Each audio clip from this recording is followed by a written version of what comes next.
በአጠቃላይ ኢትዮጵያ ውስጥ አፈሳ ነው እየተካሄደ ያለው። ወጣቶች እየታፈሱ ወደ መሰልጠኛ እየገቡ ነው።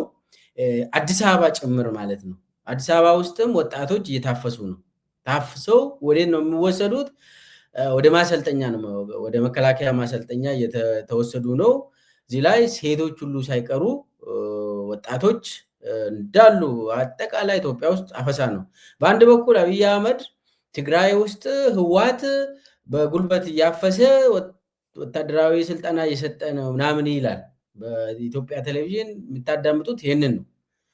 በሌላ በኩል ደግሞ በተጨባጭ እንግዲህ ባለፉት 6-7 ዓመታት ኦሮሚያ ውስጥ አፈሳ ስርዓት ነው። በየ6 ወሩ ካድሬ ወደ ታች ወርዶ አፈሳውን ያካሂዳል። አማራ ክልል ተመሳሳይ ነው። ደቡብ የተለያየ ያው ኢትዮጵያ ሙሉ በሙሉ ኤክሰፕት ትግራይ፣ ከትግራይ ውጪ አፈሳን ነበር። በሌላ በኩል ትግራይ ላይ እንትን ሲያደርጉ ያስቀኛል። ትግራይ ላይ አፈሳ እየተካሄደ ነው። እኔ አፈሳ አልደግፍም። ነገር ግን እነሱ የሚሉት አዲስ አበባ ጭምር አፈሳ እያካሄዱ አንዱ ይሄንን መደበቅ ከባድ ነው። ህዝቡ ያውቃል ለማለት ነው። አንዱ እሱ ነው። ሁለተኛው የእስር ቤት አካባቢ ያለው አንዳንድ እንቅስቃሴዎች አሉ። አብይ አህመድ ያው መስከረም ላይ ድግስ፣ ትልቅ ድግስ እየተካሄደ ነው። ለመስከረም አሁን ሙሉ አጀንዳው የአብይ አጀንዳ ቁጥር 1፣ የአብይ አጀንዳ ቁጥር 2፣ ቁጥር 3፣ ቁጥር 4 ሁሉም በዚህ ክረምት ድግስ ተደርጎ መስከረም ላይ ትልቅ ቀውጥ የሚደረግ ነገር ነው እና ለመስከረም ነው ዝግጅት እያደረጉ ያሉት። ከዛ ጋር ተያይዞ እስር ቤት አካባቢ የሚፈቱ ተብሎ እየተለዩ ነው። ከእስር ቤት ለመፍታት ለምሳሌ ያው በየዓመቱ አንዳንዴ ይፈታሉ፣ አዲስ ነገር አይደለም።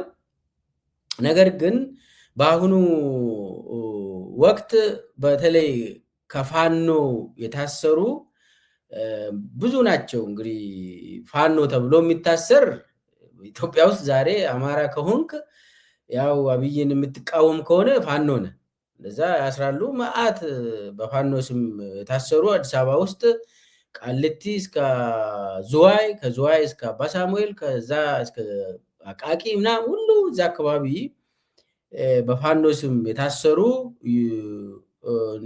ያው ይቅርታ ጠይቋል በማለት መስከረም ላይ እንዲፈቱ፣ ከቲዲኤፍም የታሰሩ በተለይ ማይካድራ የሚባሉ ከቲዲኤፍ የታሰሩም አሉ። እነሱም አሉበት። የኦሮሞ ነጻነት ሰራዊት ውስጥም እንዳጋጣሚ እንደው እነኚህ አዲስ አበባ ላይ የታሰሩ እድለኞች ናቸው። በተለይ ኦሮሞ ነጻነት ሰራዊት ሆነ አዲስ አበባ ለመታሰር እድለኛ ነው። ለምን? ያው የኦሮሚያ ውስጥ እዛው ረሽኑ ስለተባለ አዲስ አበባ ገብቶ የሚታሰር በጣም እድለኛ ነው። እንደኔ እንትን በደንብ ስለማቅ ነው የኦሮሚያ ውስጥ ያለውን አሰራር በደንብ ስለማቅ ሳይረሸኑ ወደ አዲስ አበባ የታሰሩ። አሁን ምንድነው እያደረገ ያለው አብይ? ብርሃኑ አዴሎ የሚባል የኢትዮጵያ ሰብአዊ መብት ኮሚሽነርን ልኮ እስር ቤት ውስጥ እነኚህ ሰዎችን ሰብስቦ እያናገራቸው ነው። ይቅርታ ከጠየቃችሁና አብይም ያው አፉ ካለ ትፈታላችሁ፣ ስለዚህ ትታረቃላችሁ፣ ወደ የቤታችሁ ትመለሳላችሁ ተብሏል። አሁን ዋናው ነገር እነኚህ ሰዎች ታድሶ ወስዶ እንዲመለሱ ነው። እኔ ያው መፈታታቸው ሲጀመርም ምንም አላጠፉም። እነኚህ ሰዎች እነኚህ ኢትዮጵያውያን ጥያቄ ያላቸው ጥያቄ ሊያነሱ ይችላሉ። ያጠፉት ነገር የለም ሲጀመር ማለት ነው። መፈታትም አለባቸው። አብይ እያደረገ ያለው ነው ዋናው ነገር። ምንድነው እየተባለ ያለው? ይሄ ሀገራዊ ምክክር ሪኮመንድ ባደረገበት መሰረት የታሰሩም እንደው በትጥቅ ትግል ውስጥ የታሰሩ ሰዎችም ተፈቱ ተብሎ ዜና ሊሰራ ነው። እቺን ለመናገር ነው እኔ የፈለኩት። አብይ አሁን ዜና ለማሰራት በፋኖ ስምም ጽንፈኛ ይላሉ፣ በሸኔ አሸባሪ ይላሉ እና በጁንታ ምናምን ማይካድራ እነኚህ ሁሉ በምክክር አጀንዳ ጊዜ ሀሳብ ተሰጥቶ የታሰሩ ይፈቱ በተባለ አቅጣጫ ንጉሠ ነገሥቱ ፈቱ ምናምን ይባላል እና በቃ ትልቅ ዜና ተደርጎ ታድሶ ወስዶ በቴሌቪዥን መስኮት ይታያሉ። በቃ ሲሄዱ አቤት! ከዛ በቃ አብይ እየፈታ ነው ምናምን ድራማውን እንድታውቁት ነው። ሲጀመር እነኚህ ዜጎች የታሰሩበት አካሄድ ስህተት ነው። መታሰርም የለባቸው። አንዳንዱ ከቤት ነው የተያዘው። ለምሳሌ አዲስ አበባ ውስጥ አሁን ፋኖ ነው ተብሎ የሚታሰር እኮ ስልጠና አልወሰደ፣ የትም ቦታ አማራ ክልል ውስጥ አልተንቀሳቀሰም፣ ኦሮሚያ ውስጥ የሚንቀሳቀስ አይደለም። ቤት የሚቀመጥ ፋኖ ደጋፊ ነህ ወይ ደግሞ ፋኖ ነህ ተብሎ ነው የሚታሰረው ሰው። አሁን እንግዲህ አሁን በአብይ ምክክር መድረክ ምናምን ተብሎ አጀንዳ አሁን ሰሞኑ ድግሱ ቀውጢ ነው። በነሱ አጀንዳ መሰረት ወጡ ሊባል ነው እና ለእሳቸው ክብር ይገባል ለእከሌ ምናምን እንዲባል ለዚህ ሰይጣን ሰው እና አጀንዳውን ማለት በዛ ድራማ አድርጎ መስከረም ድራማ ሊሰሩ ነው። እኔ ሰብአዊ መብት ኮሚሽን የአሁኑ ሰውዬ ብርሃኑ አዴሎ የሚባል ሰውዬ ምን አይነት ካድሬ ነው? ዳንኤል በቀለ ያኔ አትሊስት ብልም ጥሩ ነገር ይሰራል ዳንኤል። የአሁኑ ደግሞ የባሰ ካድሬ። ይሄ ሰብአዊ መብት ኮሚሽን ተብሎ አሁን የተመደበው የመጨረሻ ካድሬ። አብይ ያለውን ብቻ ነው የሚሰራ። ምን ይሰራል? እዛ ሂዶ እስር ቤት ትፈታላችሁ፣ ታድሶ ትገባላችሁ ብሎ የምን ቤት ነው እሱ? ካድሬ ስለሆነ ነው እንጂ እዛ ሂዶ እንደዚህ የምለው ትእዛዝ ከሰጠ እንዲፈቱ ወይ እንደዛ ነው የሚያደርገው እንጂ እዛ ሂዶ ከመንግስት ጋር ስሩ ከእንትን ምናምን አድርጎ የሚለው በጣም ያሳዝናል ለማለት ነው። ብዙ አጫጭር እንትኖች አሉ፣ ግን እዚህ ላይ ላቁምና ቀጥታ ወደ የአማራ ኦሮሞ እና አማራ ትግራይ ክፍፍል አይቆምም ብሎ አብይ የተናገረው ሰሞኑን ደብረ ማርቆስ አየር ማረፊያ ምረቃ ሂዶ ነበር አብይ። ያኔ ከሱ ጋር የነበሩ ሰዎች ነበሩ የሚነግሩን። እሱ ይዞ የሄደው እነ ዳንኤል ክብረት ምናምን አሉ፣ ግን አሉ እዛ አካባቢ የሚያዳምጡ ራሱ ምንድን ነው የምለው እዛ ሰብስበው አንዳንድ ሰዎች አማራና ኦሮሞ አንድ ይሁኑ፣ አማራና ትግራዊ አንድ ይሁኑ ብለን መናገር እንችላለን፣ ግን ክፍፍሉ አይቆምም ማለት ሰው ሁሉ ደነገጠ። ማለት እንደ አንድ መሪ እንደዛ አትልም።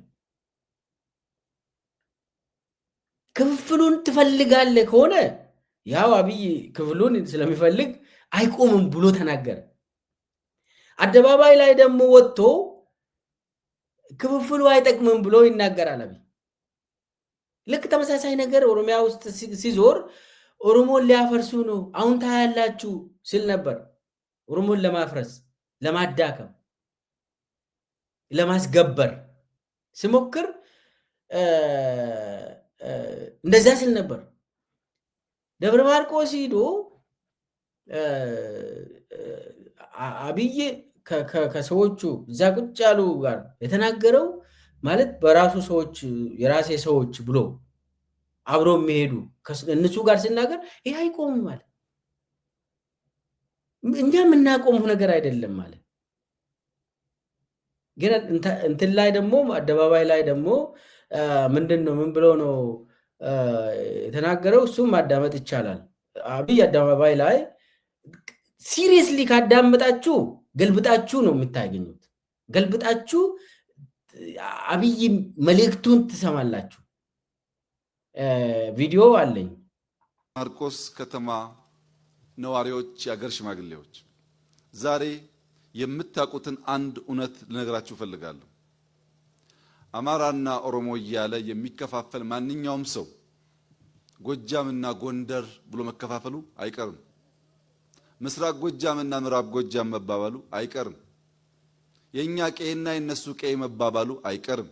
በመጨረሻም በእናት እንጂ በአባት አንድ አይደለንም መባባሉ አይቀርም። ቤቱም ሲገባ የእናቱን ልጅ የአባቴ አይደለህም ብሎ ከመከፋፈል አይቦዝንም። አንዴ እየወረደ አንዴ እየተከፋፈለ የሄደ ማህበረሰብ ማቆሚያ የለውም። ከላይ ሲጀምር ይመስላል፣ እየገባ ሲሄድ ግን ቤተሰብ የአንድ እናት ልጅ የሚከፍል በጣም ክፉ ልምምድና ባህሪ ነው። የሚሻለው የሚበጀው የሚያለያየን ነገር እየተወያዩ ጥቃቅኑን ነገር እየረሱ በትልቁ ጉዳይ መሰብሰብ፣ መተባበር፣ ቢያንስ የሁላችንም የጋራ መሻት የሆነውን ሰላም፣ ልማት በጋራ ለማስፈጸም መጣር መሞከር ይበልጥ ይበጃል። ከዚያ ውጭ ያለው አማራጭ ሀገራችንን፣ ህዝባችንን ከመጉዳት ባሻገር አንዳች ጥቅም ሊያስገኝ አይችልም። ስለዚህ እዚህ ላይ አብይ የተናገረው እሱ የተናገረው ራሱ የሚሰራ ነገር ነው የተናገረው። እንደዚህ እያሉን የከፋፈሉን ከሄዱ ኦሮሞ አማራ እያሉ ይከፋፍሉናል። ከዛ ጎጃም ጎንደር ብሎ ይከፋፍሉናል። ከዛ ምስራቅ ጎጃም ምዕራብ ጎጃም እያሉ ከዛ መንደር ውስጥ ይገባሉ። መጨረሻ ላይ በእናት እንጂ በአባትም አንድ አይደለንም ይላሉ አለ። አንዳንዴ እሱ እናቴ አማራ ነች ስለምል ነው እናት እንጂ አባት ምናምን ይላል። ጭንቅላት ውስጥ ያለው ነገር ሲጫወት ማለት ነው።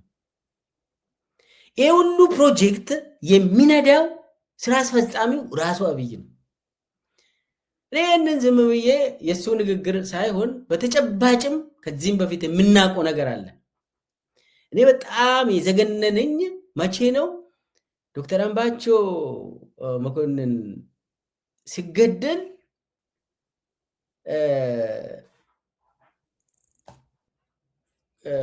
ወሎዎች ጎንደርን ገደሉ። አሁን ስልጣን የያዘው ደግሞ ጎጃም ነው ተባለ። የኦሮሚያ ድርጅት ጽህፈት ቤት ውስጥ ነው ይሄ ነገር በፌስቡክ ላይ እንዲጻፍ አቅጣጫ የተሰጠው። ወሎዎች ጎንደርን ገደሉ። ስልጣን የሚይዘው ጎጃም ነው። ተመስገን ጥሩነህ ጎጃም ተብሎ ይጠራል። እነኚህ እና ያኔ ይሄ መልክ እንዲይዝ አዳነች አቤቤ ነች ያኔ የድርጅት ጽህፈት ቤት ኃላፊ። አቅጣጫ የምትሰጠው እሷ ከአብይ ወስዳ። ከፋፋይ የሆኑ ሰዎች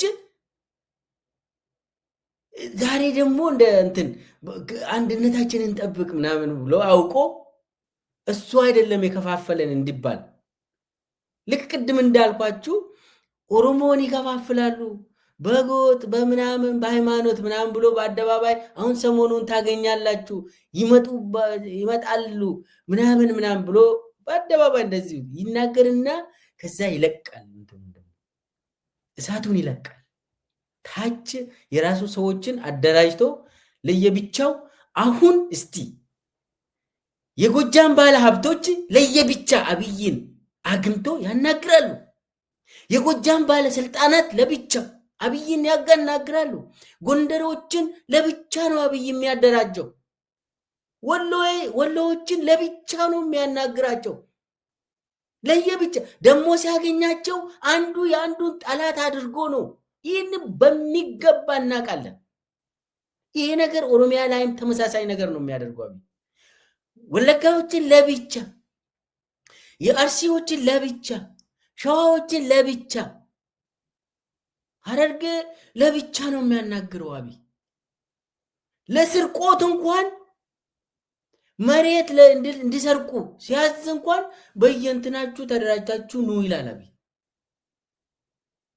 ሌብነት እንኳን የጎጥ መልክ ካልያዘ አይፈቅድም አብይ። እዛው እንትን እንዲወዳደሩ ይፈልጋል። እዛው እንዲባሉ እንዲገዳደሉ ይፈልጋል አብይ። ሲያገዳድልም ነበር አብይ። አሁን በመሰረቱ ኦሮሞና አማራ ምናምን ተብሎ ይከፋፈላል፣ ይከፍሉናል። እንደዚህ እየወረድን ስንሄድ ቤት ውስጥም እንደዚሁ እናደርጋለን። በእናት እንጂ በአባት ምናምን እንላለን። ራሱ ጭንቅላት ውስጥ ያለውን ነው የምናገረው ሰውዬ። ራሱ የሚሰራ ስራ ነው የምናገረው ሰውዬ። አዋ አይቆምም አለ እኮ።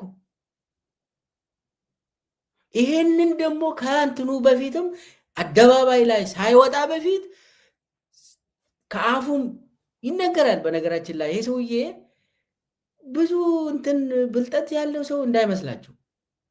ቅድም ያወራውንም ይረሳል።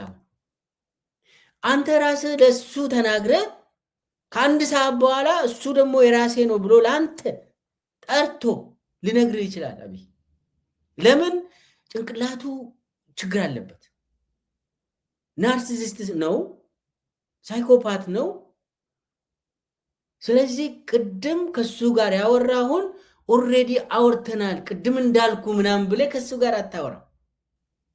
ከአንድ ሰዓት በፊት እንደው የተናገርኩት ምን አታውራ። እሱ ኦልሬዲ ያንን ረስቷል። ለአንተ ይነግራል ያንን። እንደዛ እኮ ሚኒስቴሮች ተቸገርን ምናምን ይላሉ። እኛው ራሳችን በስልክ ነው የሚጠይቀው፣ እንትን አያነብም። በስልክ ከነሱ ወስዶ ስብሰባ ጠርቶ ደግሞ እንደገና ለነሱ ይነግራቸዋል በአዲስ መልክ። እና በቃም ውሸቱ ምናምኑ ከባድ ነው ይላሉ። ሚኒስቴሮች ናቸው ነገራችን። ተስፋ የቆረጡ ሚኒስቴሮች አሉ። ይህ የአብይ ውሸት ተስፋ አስቆረጠን ይላሉ ሚኒስቴሮች ብዙ ናቸው። እና አብይ ራሱ የሚያደርገውን ይናገራል። እዛ ደብረ ማርቆስ ሂዶ ይሄ ነገር ከዛ ቀጥሎ ደግሞ እሱ ያመነው ነገር አለ።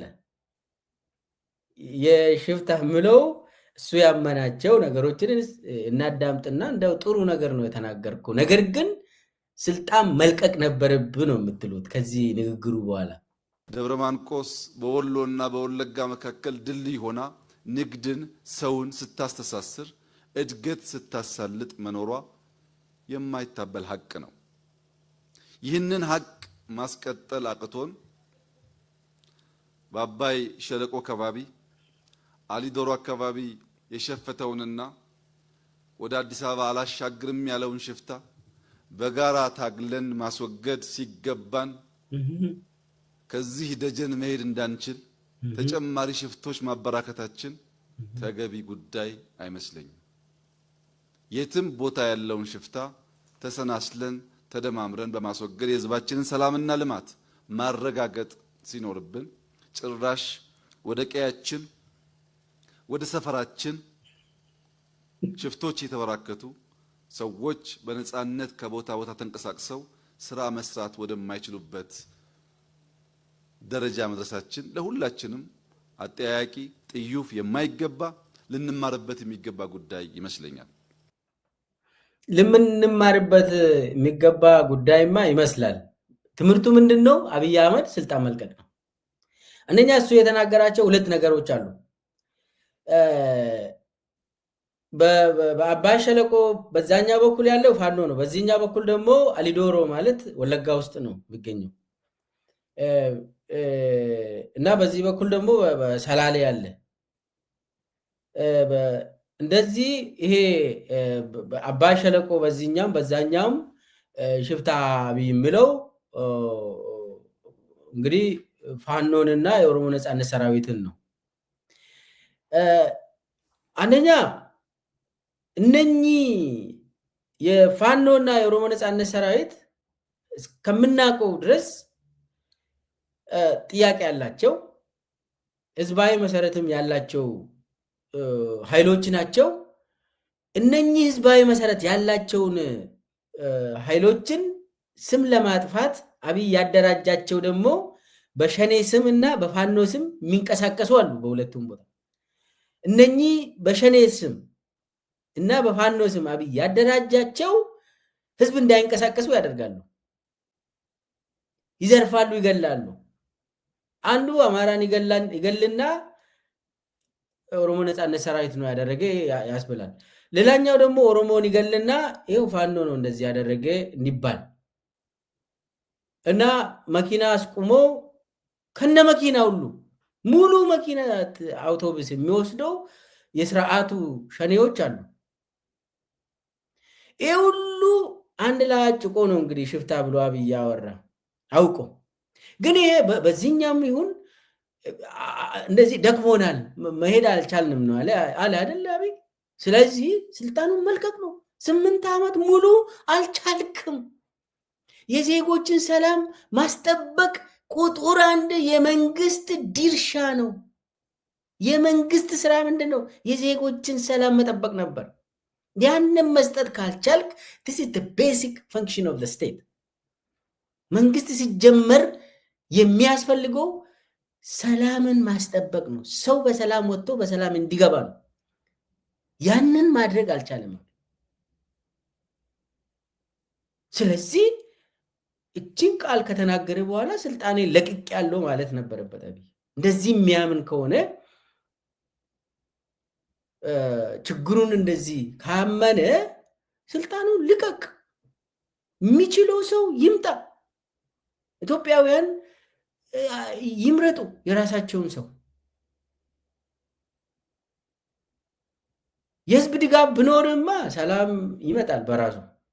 የህዝብ ድጋፍ ስለሌለው አብይ ሰላም ያው እሱም ሰላም እንድናጣ ያደርጋል አብይ። በዛ ደረጃ በጣም የወረደ ሰው በመሆኑ ነው። ዝም ብሎ ሰው ምን ይለኛል እንደዚህ ብሎ ያምናል እኮ ችግሩን። አሁን እቺን ተናገረ አይደለ? ነገ ደግሞ አብይ ኢትዮጵያ እናንተ እኮ ችግር አለባችሁ፣ ጭንቅላታችሁ አያስብም እንዴ? ሰላም ነው ኢትዮጵያ ውስጥ ይላል። ነገ እስቲ ቁጭ ብላችሁ አዳምጡ። ነገ ዛሬ እቺን ተናገረ አይደለ? ደብረ ማርቆስ ላይ ይሄንን ከተናገረ በኋላ አዲስ አበባ ሄዶ ሰው እኮ በቃ ፌስቡክ ላይ ሚዲያ ላይ ቁጭ ብሎ ዩቱብ ላይ ነው በቃ ጦርነት ነው ኢትዮጵያ ውስጥ በቃ የምታገኙት ትክክለኛ ኢትዮጵያ ግን ሰላም ነች ይላል ፓርላማ ላይ ወጥቶ። ለምን ትናንት ያለውን እሱ ውይ ሎጂካል ነው እንዴ ትናንት እንደዚህ ብያለሁ ምናምን የሚለው ሰው እኮ ጤናማ ሰው ነው። አብይ እንደዛ አይደለም። እቺን ቪዲዮ ትንሽ እናዳምጥና ወደሚቀጥለው አጀንዳ እንሂድ። ዛሬ የአየር መንገድ ተመርቆ እንደተባለውን በቀን 3 ጊዜ ሰዎች የሚመላለሱበት በረራ መጀመሩ መልካም ነገር ነው። ነገር ግን ያንን መክፈል የማይችሉ ወይም የማይፈልጉ በትራንስፖርት ከዚህ ወደ ባህር ዳር ወይም ከዚህ ወደ አዲስ አበባ መሄድ ቢፈልጉ ያንን ጉዳይ ማድረግ እንዲቻላቸው ሰዎች የነሱን ፕሮግራም የነሱን መሻት እንዳያስተጓጉሉ ሰላም በእጅጉ አስፈላጊ ስለሆነ መንግስታችን ከህዝቡ ጋር በመተባበር ሊወያዩ ሊነጋገሩ ለፈለጉ ማንኛውም ሰዎች በር ክፍት ነው። እጃችን የተዘረጋ ነው። ልባችን ክፍት ነው። እንቀራረብ፣ እንወያይ፣ እንነጋገር፣ ሀገራችንን ሰላም እናድርግ። የማያግባቡን ጉዳዮች ካሉ በሰላማዊ በሰለጠነ የፖለቲካ አግባብ መነጋገር ይቻላል። ከዛ ውጭ ያለው አማራጭ ኢትዮጵያን አይጠቅምም፣ አማራን አይጠቅምም፣ ጎጃምን አይጠቅምም፣ ምስራቅ ጎጃምን አይጠቅምም። ይህ ህዝብ በአፄ ዮሐንስ ጊዜ በነበረ ሁኔታ ምን እንደደረሰበት ያውቃል። በጣም በአፄ ዮሐንስ ጊዜ ምን እንደደረሰባቸው ያውቃሉ ምስራቅ ጎጃሞች አለ። ምንድነው ያደረጋቸው አፄ ዮሐንስ? መርጠው አፄ ዮሐንስ ምስራቅ ጎጃምን ምንድነው ያደረገው?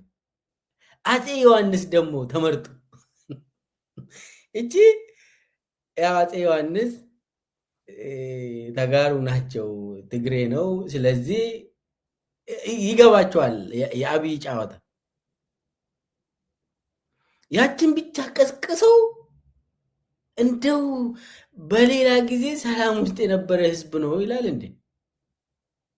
ዋናው መሰረቱ ምንድን ነው? ኢህአዴግ ውስጥ እሱ ራሱ ቁጥር አንድ ባለስልጣን እዛ ውስጥ ነበር። አብይም የኢህአዴግ የወያኔ ተላላኪ ሆኖ ሲያገለግል ነበር። ከዛ ደግሞ አሁን ደግሞ የባሰ ሆኖ ቀረበ። አሁን አፄ ዮሐንስ እንትን ቀስቅሶ እንዴት ትረሳላችሁ?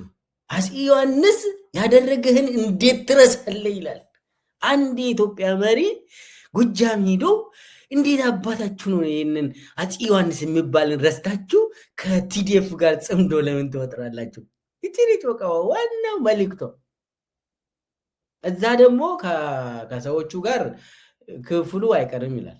ይሄ እኮ የታወቀ ነው። አማራና ትግራዋይ ክፍላቸው ይብሳል እንጂ ከዚህ በኋላ የቀነሰ አይሄድም ብሎ ይናገራል። እዛ ከነ ዳንኤል ክብረት ጋር ቁጭ ብሎ በአደባባይ ነው የሚያወሩት። እዛ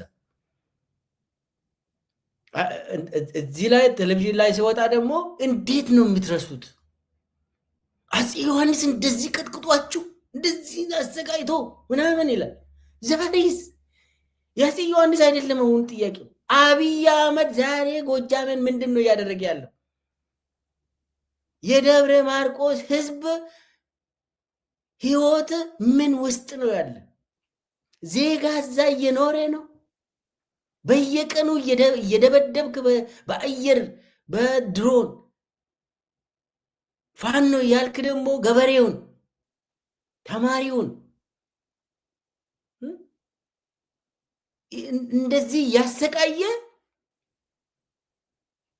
እዛ ሂዶ እንዴት ነው ከዮሐንስ እንትን የደረሰባችሁን እንዴት ትረሳላችሁ ይላል። በሌላ በኩል ደግሞ ሀገራዊ ምክክር በቅርታ እንለፍ ምናምን ታሪክ ላይ ባንጨቃጨቅ ይሻላል ምናምን ይላል አብይ። ኦሮሞ ጋር ደግሞ ሲሄድ ሚኒሊክ እንደዚህ ያደርጓችሁ በቃ እናንተ አሁን ከፋኖና የኦሮሞ ነፃነት ሸኔ አብሮ አንድ አልጋ ላይ ይላል።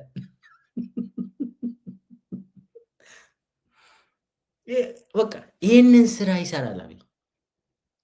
የመበተን ስራ ነው የሚሰራ አብይ። ታሪክን ቀስቅሰው እኔ አሁን ጎጃም ውስጥ አፄ ዮሐንስ ምንድን ነው ያደረገው? ቦሩ ሜዳ ምናምን ነገር አለ። ወሎ ውስጥ ችግሮች ነበሩ። ያ ደግሞ በጣም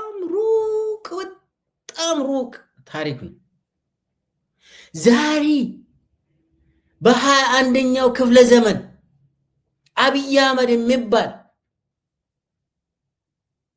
የጦር ወንጀል አማራ ህዝብ ላይ እየፈጸመ በየቀኑ ህዝብን እየጨፈጨፈ አፍኖ ማንም ሰው ደግሞ እዛ ውስጥ ሄዶ እንዳይዘግብ እያደረገ በአፈና ህዝቡን እየጨረሰ ዮሐንስ ምን እንዳደረገ ረሳ እንደ ይላል እዛ ሄዶ። በጣም የሚያሳፍር ነገር ነው። ኦሮሚያ ላይ ሲሄድ ደግሞ የሚያወራው በጣም ሬዲሜድ የሆነ ነገር አለ። ግን እንደ አብይ አህመድ ኦሮሞን እንደዚህ የጨፈጨፈ ሰው የለም። በኢትዮጵያ ታሪክ እንደዚህ አይነት ኦሮሞን ገጥሞ አያውቅም። እንደዚህ አይነት በታሪክ አላነበብንም፣ አላየንም። እንደ አብይ አህመድ ጨፍጫፊ። ግን እሱ አይናችሁን ለምንድን ነው ከዛ ከምኒልክ ከአፄ ዮሐንስ እንትን የምትሉት? እዛው ላይ ሲሪየስሊ እያያችሁ ይላል አብይ። ለምን? ክፍሉን ስለሚፈልግ፣ አንድነትን አይፈልግም። እዚህ ደግሞ ሀገራዊ ምክክር ምናምን ብሎ ታሪክን በጣም እንከልሳለን ምናምን በቃ እንተው ምናምን ይላል። እና አብይ ይዞ የመጣው ዋናው አጀንዳው የከፋፍሎ መግዛት ጉዳይ መሆኑን እንድንረዳ ነው የሚፈልገው። ይሄንን ካልገባችሁ በቃ ችግር አለብን። አብይ ከፋፍሎ ነው የሚገዛ። አብይ ቅድም እሱ የተናገረው እስከ ቤት ድረስ እስከ ይደርሳል ክፍፍሉ አላለም። አብይ እኮ የሚናገረው ያችን እዚህ ላይ ምንም አልተሳሳተም። አብይ እኮ ባልና ሚስትን የሚያፋታ ሰው ነው።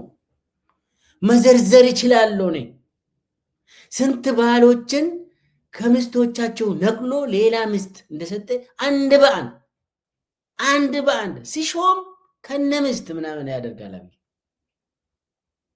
እኔ አንዳንዴ ወደዛ ደረጃ መውረድ ራሱ ይቀፈኛል። ግን ሰውየው የወረደ ሰው ነው። ብዙ ጓደኞቻችን አግባ እና ትሾማል። እዛ ሲሾም ስንት ሰርግ ስንሄድ ያጋጠመን ይሄ ነው።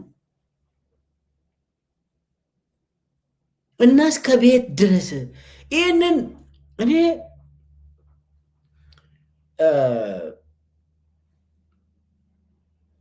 ኦዲፒ ውስጥ በነበርኩ ጊዜ በተጨባጭ ሰውን እያጋጨ ግለሰቦችን እያጋጨ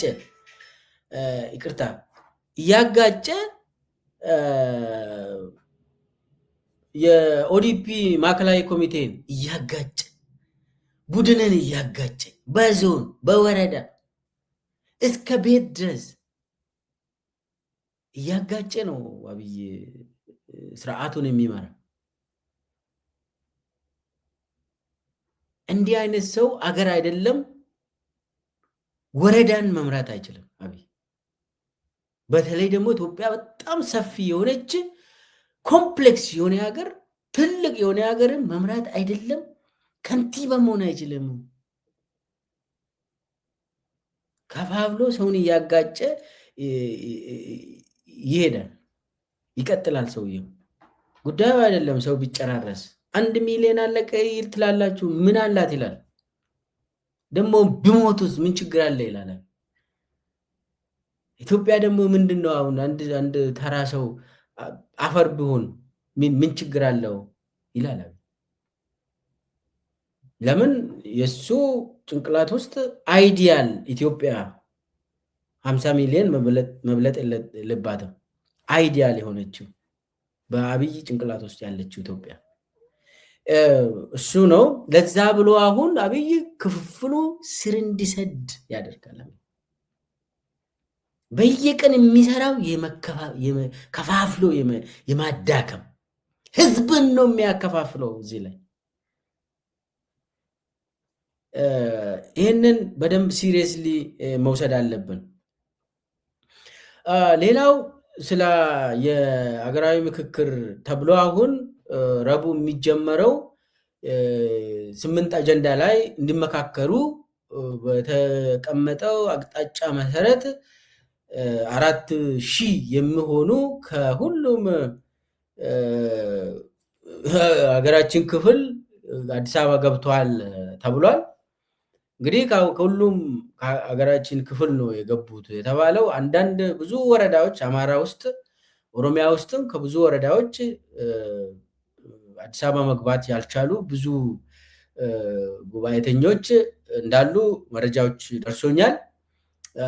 እነሱም በተለይ አማራ ክልል ውስጥ ምዕራብ ኦሮሚያ ጉጂ አካባቢ በሰላም ምክንያት እንቅስቃሴ ማድረግ የማይቻልባቸው ቦታዎች ሰው መላክ እንዳልተቻለ አረጋግጫለሁ።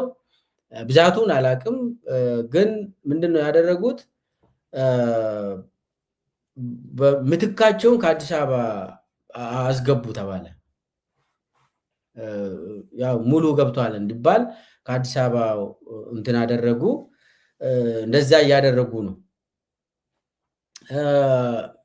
ያው የትግራይ ጉዳይ ያው በውክልና ነው። በውክልና ስለሆነ ድራማው ቀጥሏል። ትግራይ ምንም አልተሳተፉም። ነገር ግን ጌታቸው ረዳ ያደራጁት ሰዎች ይሳተፋሉ። ያው የአብይ እንዳሉ የብልጽግና ሰዎች ናቸው። ብልጽግና ሰዎችና ደጋፊዎች የብልጽግና ደጋፊዎች ናቸው ወይ የበለጸጉ ወይ ደግሞ ተቃዋሚ በልጻጊ የበለጸጉ እንደዛ አይነት ናቸው። ወደ ኢዜማ ምናምን ይገባሉ፣ ስምረት ምናምን ስም ይገባሉ። አብዛኛው የብልጽግና ጉዳይ ነው። አሁን እዚህ ላይ አብይ ለምንድን ነው ይሄ ሁሉ እኮ ጦርነትን ካላስቆመ ኦሮሚያ ውስጥ፣ አማራ ክልል ውስጥ፣ ትግራይ ውስጥ ጦርነትን ካላስቆመ አብይ ጊዜውን ለምንድን ነው የሚያጠፋ ብላችሁ ጠይቃላችሁ። ለሱም ትንሽ መልስ አለኝ። ወደዛ እንሄድ። አሁን ዋናዎቹ የአብይ 8ቱ አጀንዳዎች የተባሉ አሉ። ከነኚህ ውስጥ አብይ የሚፈልገው ህዝብን ከህዝብ ጋር የሚያጋጭ አጀንዳ ብቻ ነው ፎከስ የሚያደርግባቸው። ይህ አብይ ፕሬዚዳንት መሆን ምናምን ሳይድ ኢሹ ናቸው። እነኚህ ዝም ብሎ ተራ እንትን ናቸው። ይሄ አንቀጽ 39 ይውጣ እኔ ፕሬዚዳንት ሊሆን ምናምን እዚህ ሲምፕሊ እንትን ብሎ ነው። አሁን በዚህ ሰዓት አሁን ኦልሬዲ የተረጋገጡ ስለሆኑ ዋናው አብይ የሚፈልገው ምንድን ነው ታዲያ የምለው በተለይ አማራና ኦሮሞን የሚያጋጭ፣ አማራና ትግራይን የሚያጋጭ፣ አማራና ሶማሌን የሚያጋጭ አጀንዳዎችን በማምጣት እሱ የሰበሰባቸው 4000 የሚሆኑ ጉባኤተኞችም እዛው እንዲጋጩ ይደረጋል። ያ ደግሞ ወደ ህዝብ እንዲወጣ ይደረጋል። ወደ ህዝብ ወጥተው መጨረሻ ላይ ህዝብ ውስጥም ኮንፊውዥን ይፈጥራል። አብይ እንትኑ ዋናው ነገር ይሄ የኦሮሞ ኃይልና የአማራ ኃይል የትግራይ ኃይል በፍጹም እንዳይነጋገሩ ለማድረግ ነው። ዋናው የምክክር መድረክ ምናምን ተብሎ ጉባኤ እያካሄድን ነው ለመጀመሪያ ጊዜ ታሪካዊ ምናምን ብሎ የሚያወሩት አሁን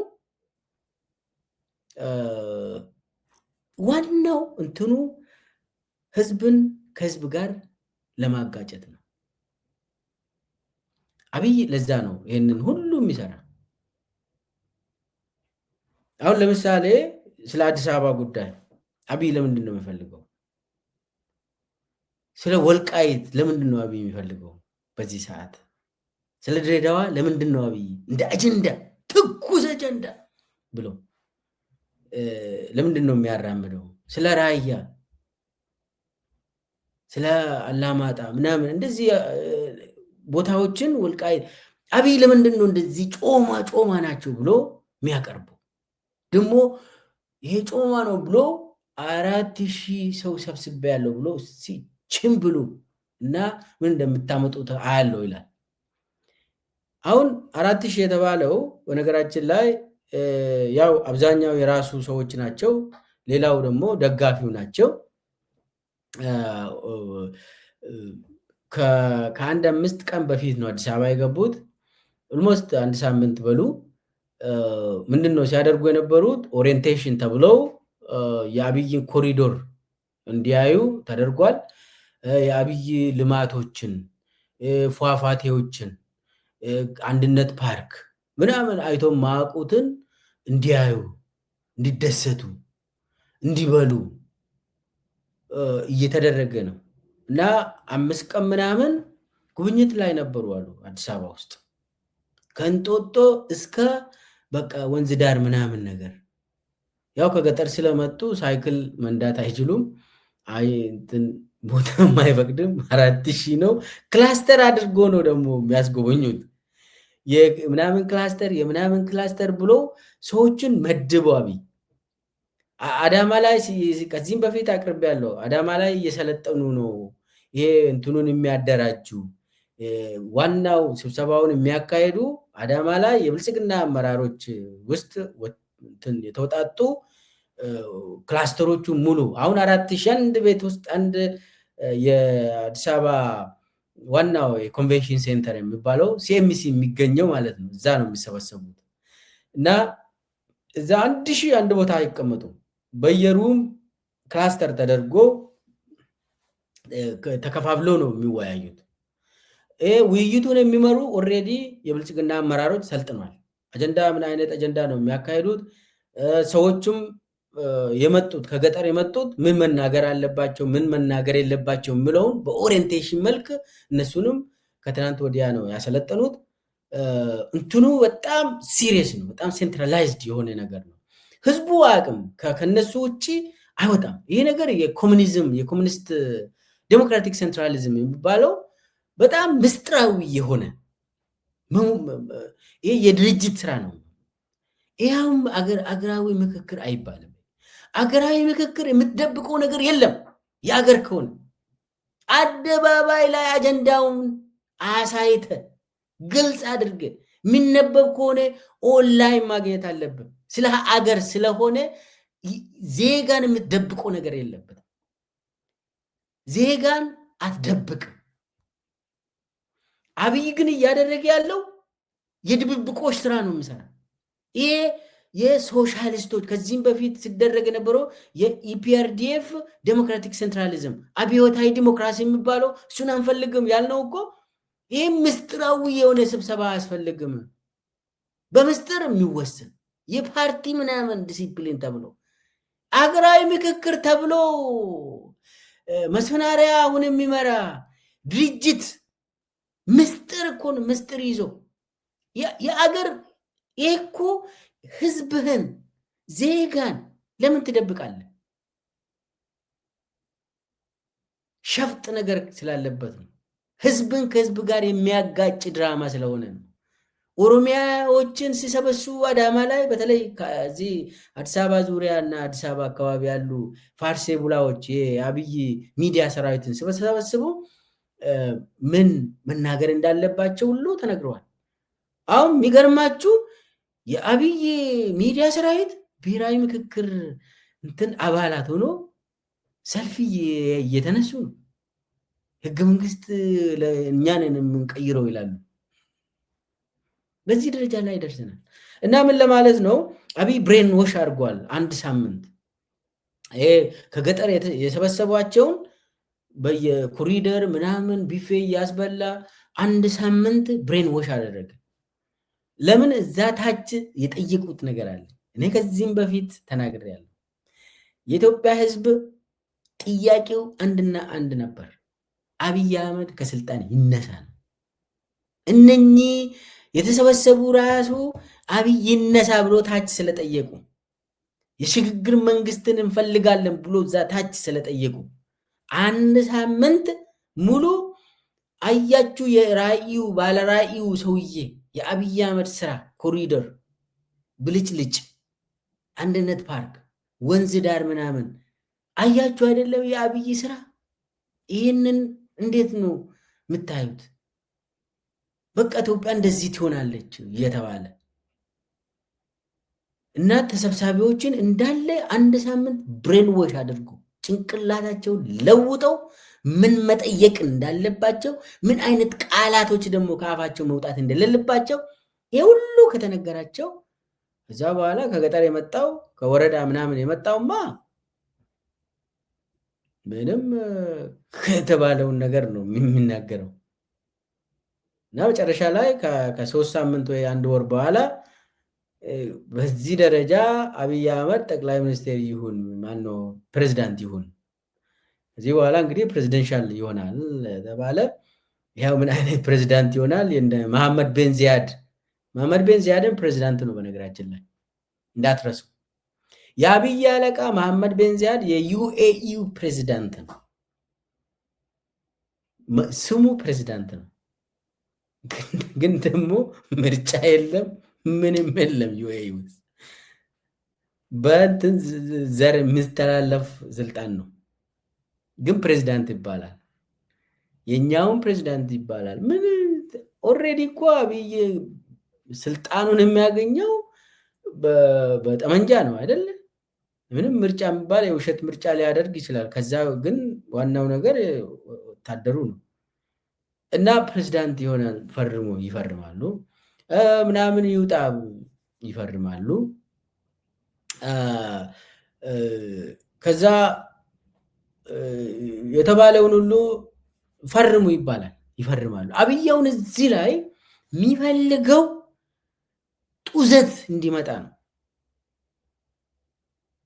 ከዚህ ከአጀንዳዎቹ ምንድነው ማተርፈው ነው አብይ ለስልጣኔ ምንድነው የሚፈልገው በዚህ ሰዓት አብይ ምንድነው የሚፈራው ኢትዮጵያውያን መሰብሰብ መተባበርን ነው የሚፈራው አብይ ማርክ ማይ ወርድ ትብብርን ይፈራል አብይ የትግራይ ወጣቶች ከአማራ ወጣቶች ጋር እንዳይነጋገሩ ነው የሚፈልገው አብይ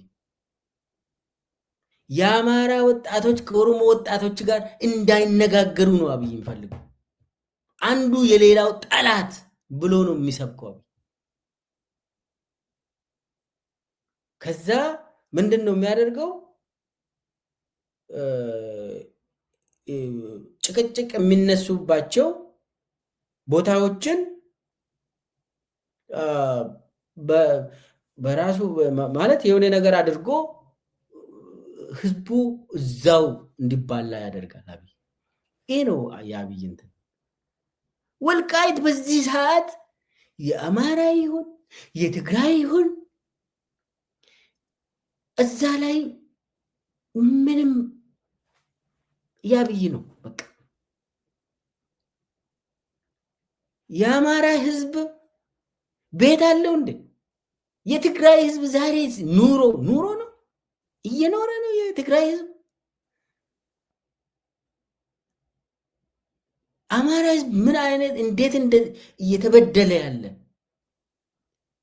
መቃብር እንኳን አያገኝም ወልቃይት አይደለም ራያ አይደለም አብይ ግን እዛው እንዲጋጭ ነው ህዝባችን የሚፈልገው እዛው ተጨራረሱ እዛው ተነጋገሩና በጠመንጃ አፍ ጀምሩ ይላል አብይ እዛው ላይ ለምን አንዶነ አብይን ከሸኘ ቁጭ ብለ ትነጋገራለህ እንዴት ነው አብረን የምንዘልቀው ይሄ ነገር እርሻ መሬት ከሆነ እንዴት ነው ከዛ የምትከፋፈለው በሂሳብ ቁጭ ብለ የምታደርገው ነገር አለ በጠረጴዛ ዙሪያ ችግሮቻችንን እንፈታለን ኢትዮጵያ ውስጥ የማይፈታ ችግር የለም በጠመንጃ ግን የሚፈታ ነገር የለም ኢትዮጵያ ውስጥ አብይ ያደረገ ያለው በጠመንጃ ነው ሁሉንም ነገር ሌላውን ደግሞ በኮንፊውዥን ይሄ ብሔራዊ አገራዊ ምክክር የሚባለው ፕሮፓጋንዳ ብቻ ነው ስለው አብይ የሚፈልገው ነገር ለማድረግ ቆይቷል በነገራችን ላይ ይሄ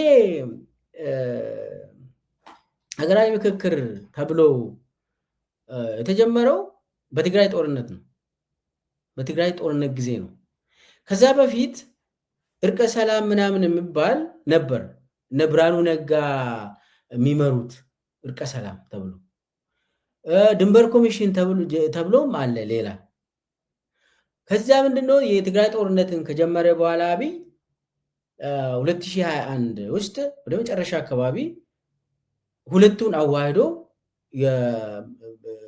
እርቀ ሰላም ኮሚሽንና የድንበር ኮሚሽንን አንድ ላይ አዋህደና ብሔራዊ ምክክር ምናምን ኮሚሽን አደረገ ዋናው ያኔ ያሰበው አብይ ህገ መንግስት ኦሬዲ ያኔ አደራጅቷል የራሱ ህገ መንግስት የአብይ ህገ መንግስት ተብሎ ሂልተን ሆቴል ሁለቴ ቀርቦ ነጌዲዮን ጢሞቴዎስ ጨርሰናል ብሎ ሪፖርት አድርጓል እንዳው ያኔ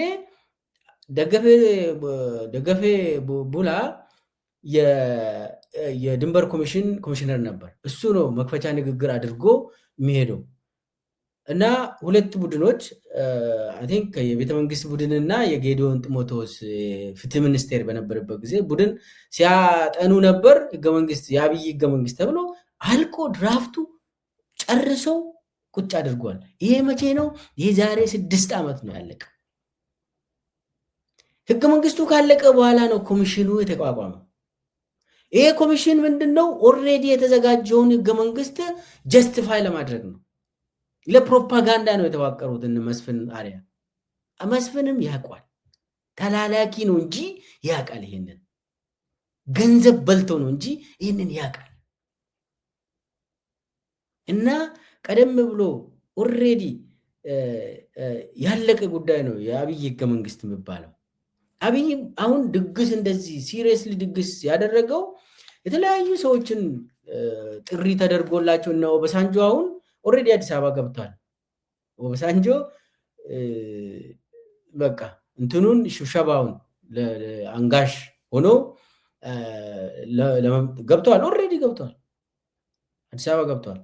ሌሎቹም ይገባሉ፣ እየመጡ ነው የአብይ ድግስ ላይ ለመገኘት። በተለይ ደግሞ መጨረሻ አካባቢ ነው የሚጋበዙት። እና ምንድነው ዋናው ነገር አብይ ጀስቲፋይ ለማድረግ ነው፣ የራሱን ህገ መንግስት ጀስቲፋይ ለማድረግ ነው እንጂ ዓለም አቀፍ ደግሞ ይሄው እንደዚህ አደረግኩ።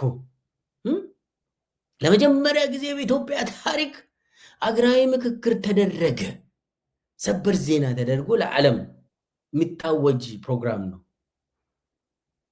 እዚህ ላይ የሀገራዊ ምክክር የሚደረገው የሚዋጉ ሰዎች ናቸው። እንዳው ቲዲኤፍ አልተካፈለም፣ ፋኖ መድረኩ ላይ የለም፣ የኦሮሞ ነጻነት ሰራዊት መድረኩ ላይ የለም። ሌላው የአብይ ካድሬ ከተማ ውስጥ ያሉ እንኳን ለብዙ ዘመናት ምክክር ያስፈልጋል የሚሉ እነ ዶክተር መረራ እንኳን አይሳተፉም። ምን አይነት ምክክር መድረክ እንደሆነ ሁላችሁም ታውቃላችሁ። ይሄ ለስም ነው። ይሄ ሁሉ እየተደረገ ያለው ለስም ነው፣ ድራማ ነው፣ ለፕሮፓጋንዳ ነው፣ ይውልኝ ለማለት ነው። ከዛ ባለፈ ደግሞ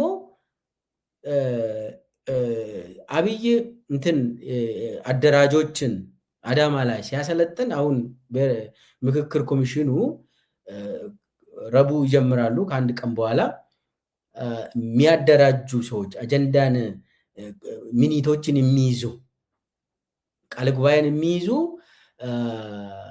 ሰዎች ኦልሬዲ ስልጠና ወስደዋል። እነኚህ ሰዎች ሲሰለጥኑ አብይ ምንድን ነው ያላቸው? አጀንዳዎቹ ባንዳን የሚያዳክም መሆን አለበት ብሎ ተናገረ። ይህ ማለት ባንዳ ማለት እንግዲህ የኢትዮጵያ ሕዝብ ባንዳ ነው ማለት ነው። አማራ፣ ኦሮሞ፣ ትግራዊ ባንዳ ናቸው ማለት ነው ለአብይ። አብይን የሚቃወም ሁሉ ባንዳ ነው። ስለዚህ አጀንዳዎቹ ባንዳዎችን የሚያዳክም መሆን አለበት ብሎ ተናገረ። ይህንን ቃለ ጉባኤ የሚይዙ የሚያወያዩ ሰዎች ሆን ብሎ አሁን ከኦሮሚያ የሚመጡ ምንድን ነው ምን ማለት አለባቸው? ከአማራ የአብይ ደጋፊ ሆነው የሚመጡ ምንድን ነው የሚናገሩት? ታውቃላችሁ፣ ነገሩ እንዲህ ጡዘትን ነው የሚሰሙት ከአብይ መድረካው። ያ ደግሞ ህዝብ ውስጥ እንዲገባ ይፈለጋል። ስለዚህ አዲስ አበባ የኔ ነች አንቺ አይደለም፣ የኔ ነው አንተ አይደለም ብለህ እዚሁ እንዲጀምር፣ ድሬዳዋ የኦሮሞ ነው የሶማሌ ነው የምናምን ነው የምናምን እንድትል፣ ወልቃይት ራያ የኔ ነው አንቺ ነው አንቺ አይደለም እንድትባባል። ይህ ነው አሁን እንትን ወሎ ከሚሴ የኔ ነው የአንቺ አይደለም የኔ ምናምን እንድትባባል። አብይ ከፈለገ ደራ የአማራ የኦሮሞ ነው እንደዛ አይነት ይፈልጋል። ህዝቡ አብሮ እንዴት ይኑር የምለው የአብይ አጀንዳ አይደለም። ህዝቡ ባለበት መብቶ ተከብሮለት በሰላም አብሮ እንዴት ይኑሩ የምለው አብይ የሱ አጀንዳም ህልምም አይደለም። እንዴት ይፋጁ ነው ዋናው ነገር። አጀንዳው ፍሬም የተደረገው ለማጋጨት ነው። ስለዚህ ይሄንን በኦሪየንቴሽን መልክ ተወያዮቹ ምን ማንሳት እንዳለባቸው ሁሉ ተነግሯል። ስለዚህ ይሄ በደንብ ልንረዳ ይገባል። ዞሮ ዞሮ የኢትዮጵያ ህዝብ ዋናው አጀንዳው ሰላም ነው። ሰላም ደግሞ አብይ እያለ ሰላም የለም። በዚህ ምክክር የሚመጣልን ምንም መፍትሄ የለም። አብይ ቤተመንግስት እስከ ኖረ ድረስ የኢትዮጵያውያን ደም እየፈሰሰ ይቀጥላል። አማራ ክልል ጦርነት አይቆምም። ኦሮሚያ ውስጥ ጦርነት አይቆምም። ትግራይ ውስጥ ምንም ሰላም አይመጣል። አብይ አዲስ አበባ ላይ እስከ ነው ፕሬዝዳንት ሆነ፣ ጠቅላይ ሚኒስቴር ሆኖ ቀጠለ። አንቀጽ 39 ወጣ አልወጣ፣ አዲስ አበባ እንደዚህ ሆነ፣ ወልቃይት እንደዚህ ሆነ፣ ምንም ሰላም የሚባል ለኢትዮጵያ ህዝብ አይመጣም። ስለዚህ የኢትዮጵያ ህዝብ አጀንዳ አንድና አንድ ነው። አብይ ይውረድ፣ አብይ ይውረድ፣ ሰላም ይምጣ። ያ ነው የኢትዮጵያ ህዝብም። በነገራችን ላይ አንዳንዶቹ ተወያዮች ራሱ ሲናገሩ ለምሳ ምናምን ሲሄዱ አብይ ቦርድ ይላሉ አንዳንዶቹ ፕራይቬትሊ ትክክል ናቸው። አብይ እንዲወርድ ሁሉም ሰው መተባበር አለበት እያልኩ ፕሮግራሜን በዚሁ ጨርሳለሁ።